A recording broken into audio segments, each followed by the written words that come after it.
Kahit anong sabihin ni Harry Roque na nagtatago sa Europe, ayaw umuwi ng Pilipinas kahit may mga kaso at warrant of arrest, hindi naniniwala ang DOJ. Ito'y sa issue ng pasaporte. Naunang sinabi na ni Secretary Remulla na 2 hanggang 3 ang passport ni Roque. Pero si Roque po ay nagdi-deny. Isa lang daw ang kanyang passport. At pinatunayan naman ito ng Department of Foreign Affairs. Pero ang paniniwala ngayon ng DOJ, ayon kay Assistant Secretary Miko Clavano, na posible nga isa lang ang kanyang legal na passport. Malamang daw, merong illegal at kung paano nakuha yung passport na yan, iyan ang problema. Kaya until now, hindi naniniwala ang DOJ, Department of Justice, na isa lang ang pasaporte. Kasi totoo naman yan, isa lang yung legal, pero posibleng nakakuha ng illegal na passport. Pakinggan mo ito. Nakuha. Posibleng-posible po na nakakuha siya ng isang fraudulent passport. So, kung isa lang ang valid passport na in-issue sa DFA sa kanya at meron pa siyang 2 passport, ibig ko sabihin, fraudulent ang pag-procure niya dun sa isa pang passport niya. Nako, antindi. Ibig sabihin merong illegal. Posibleng merong illegal na ginawa. Si Roque at kasapakat niya sa DFA kasi ang Department of Foreign Affairs ang nagbibigay at nag-i-issue ng passport. Pero pinanindigan ng DFA, isa lang. Yun nga yung legal. Pero alam naman natin dito sa Pilipinas, ang daming palusot eh. Pwede kang kumuha talaga ng legal at saka ng illegal. Ganun po yung masamang imahe na hindi pa nawawala. So, madalit sabi, kahit anong paliwanag ni Roque, hindi pininiwalaan siya ng DOJ. Ang sinasabi ng DOJ, posibleng illegal kaya walang record ang DFA. So, Roque, ang pinakamaganda rito, isundin mo na yung payo ng iyong matalik na kaibigan na parehong kaabogado mo ng Duterte lawyer na si Panaylo. Wala naman nang haharas sa'yo, hindi ka naman biktima ng political harassment sa Pilipinas, umuwi ka na lang. Sabi nga nung iba, magpakalalaki ka raw kasi meron kang warrant of arrest. Huwag mong gamitin ang mga Duterte supporters dito at sa abroad para sa iyong ginagawang pagtatago at hindi pagharap sa Philippine Court at warrant of arrest. Abogado ka, Harry Roque, alam mo yung dapat. Sabi nga ni NBI Director Santiago, puro ka daldal, puro ka banta. Nananawagan ka pa ng people power. Laban sa gobyerno. Di subukan mo, sabi niya, umuwi ka rito. Tingnan natin kung ano mangyayari. Sabi ni Director Santiago, abogado ka, alam mo kung ano ang maaaring mangyari. Then sa ginagawa mong panawagan ng people power para labanan ng gobyernong ito. Kung yun nga hong simpleng kaso na sa palagay mo, sabi mo, simple lang yan, hinaras ka lang, o ba't hindi mo harapin? Bakit nagtatago ka dyan? Bakit ayaw umuwi ng bansa? Di ba?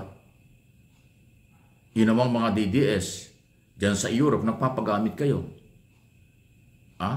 Si Harry Roque, may kaso rito. At pag na-issue ang warrant of arrest na matagal lang may warrant of arrest at ninahuli, nagiging wanted na yan. Wanted na yan sa Philippine Court. Tapos inyong kinukonsinti dyan ng mga Pilipino. Sabi nyo, mahal nyo ang bansang ito. Pero bakit yung may warrant of arrest kinukonsinti nyo? Dapat sabihan nyo umuwi at harapin yung kaso. Harapin yung warrant of arrest. Kung wala siyang kasalanan, kung inosente siya sa kanyang paniniwala, dapat harapin niya. Hindi naman pwedeng taguan ng batas, hindi naman pwedeng taguan ng court order. Hindi mawawala ang court order, warrant of arrest, hanggat hindi hinaharap. At yun ay alam ni Harry Roque dahil abogado. Kaya ngayon, ayan, ang sabi ng DOJ, posible na meron kang illegal na passport. Ang sinasabi ng DFA, inuulit ko, yun lang legal na meron silang record, isa lang ang passport mo. Pero ang sabi ng DOJ, meron ka pang ibang passport na ayaw mong aminin, illegal mong nakuha. Ganon. So, ultimong pasaporte mo at pagkatao mo at sinasabi mo, hindi ka na pinapaniwalaan ng DOJ. Pero kung uwi ka rito at matapang mo sinasagot ang lahat ng klaseng akusasyong ito, huwag kang matakot. At kung wala kang kasalanan, dapat tinarap mo. Pero sabi nga ng mga tao, perception, public perception, guilty ka kasi nagtatago ka. Yun ang pinakamabigat. Pag public perception ay ganon, mahirap baguhin yun. Mababago lang yon kung uuwi ka, haharapin mo at patutunayan mo na wala kang kinalaman. Pero habang nagtatago ka at habang binabanatan mo ang gobyerno araw-araw, ginagamit mo ang iyong karapatan dyan sa abroad para sirain ang gobyernong ito, patuloy na dumadami ang public perception na guilty ka, Harry Roque. Abogado ka, dapat harapin mo ang iyong pananagutan sa Philippine law at Philippine court. Any comment, reaksyon, malaya po kayo.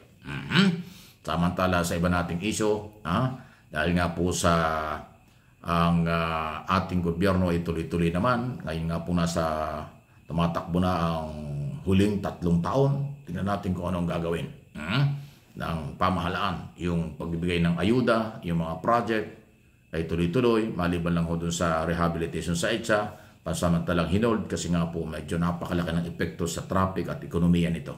So matuloy po ang pagsusuri ng lahat ng kinaukulan na sa loob ng 1 month ay dapat mayroong mas konkretong recommendation at pagpapatunay na hindi masyadong makakapekto sa traffic at iba pa bago ituloy. Actually, kailangan talaga ang rehabilitation. Napakapangit na ng EDSA. Butas-butas na ho yung EDSA yan. Dapat magawa na. Pero sana sa maiksim panahon at mabilis. Ang aking recommendation bilang Pilipino, dapat 24/7, walang holiday. Trabahuhin yan. Hindi pwedeng sa gabi lang, hindi pwedeng sa araw lang. Dapat tuloy-tuloy, gabi't araw trabahuhin para ho mapabilis. Napakahaba ng 2 taong rehabilitation. Ganong kabagal. Mula Monumento hanggang Pasay, mga 24 kilometers lang yata yan, 25 kilometers, gagawin ng 2 taon. Ganong kabagal kayo. Yan kayang gawin ng 6 months kung tatrabahuhin ng tuloy-tuloy. Kaya kayo mga taga-DPWS, taga-DOTR, taga-MMDA, mag-usap nga kayo. Total, kayo naman ay na-retain. Hindi naman kayo tinanggal Yung inyong mga resignation hindi tinanggap ng Pangulo. DOTR Secretary, DPWS Secretary, MMDA Chairman, hindi tinanggap ang inyong resignation. So mag-double time kayo. Huwag niyong patagalin ng 2 taon. 6 na buwan lang. Rehabilitation lang naman ito Hindi naman ito widening Pagkumpuni lang ng lubak-lubak. Ang nakakalungkot nga, kahit na mawala yung lubak-lubak na yan, dahil sa tindi ng volume, yung dami ng sasakyan, matraffic pa rin. Pero at least, kung walang lubak, hindi makakasira ng sasakyan. So, naiintindihan ko yung posisyon ng Pangulo na huwag muna itong binigyan ng go signal, sa halip ay aralin pang mabuti ano ang masamang epekto sa motorista at sa ekonomiya. Sa pag-aaral ng Japanese government o ng Japanese group, 3 bilyong piso ang nawawala araw-araw sa tindi ng traffic sa Mega Manila. Along EDSA lalo tigit. Naku, kaya kailangan talagang double time ang mga kinaukulang pinagkakatiwalaan pansamantala ng mamamayang Pilipino. Please like and share, subscribe and follow.